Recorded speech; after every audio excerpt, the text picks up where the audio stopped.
Asante sana mpenzi mtazamaji kwa kuendelea kuandamana na taarifa za usawa na uzuri wa Kamulu. Siku ya jana ikiwa ni tarehe 20 mwezi wa 4 saa 10:20 ilikuwa masaa ya bangi. Kwa wale ambao hatuelewi siku ya 420 saa 10:20 watu wote waliweza kuchukua nafasi zao, wakaweza kuchukua hiyo chwani na mwishowe kuweza kuishia kwa pedi na mwishowe kununua bangi za kwao.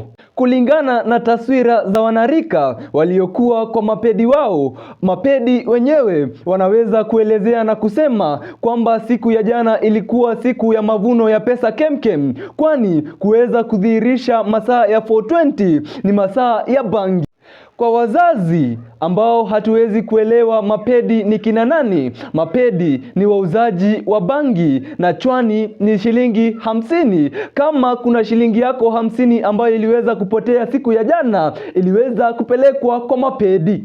Kwa wanarika watumiaji wa bangi, wengineo ni warasta, jana ilikuwa siku yao kubwa, siku yenye furaha na bashasha, ambapo waliweza kutembea kwa madaha na madahiro kiasi cha tausi kuwaonea gere.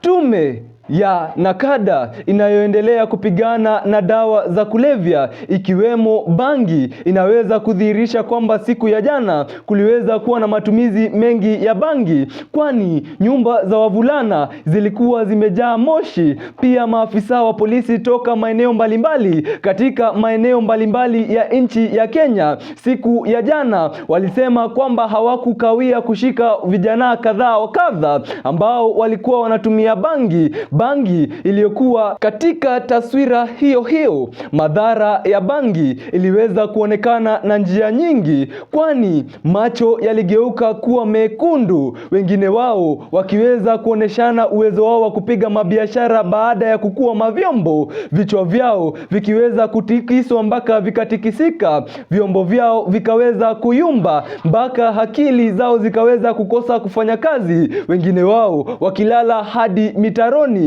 wengine wakirukaruka barabarani. Hiyo ndiyo taswira ya moja kati ya madhara ya bangi. Na utemi tema temato uliotemwa na watemi wenye busara na tabasuri tepetepe hawakukosea walipolonga kuntu kisha kudhukuru na kuamba ya kwamba kuku wa mkata hatagi na akitaga haangui na akiangua hutwaliwa na mwewe, na hata kinyozi hajinyoi na akijinyoa hujitakasa na akijitakasa hujikata.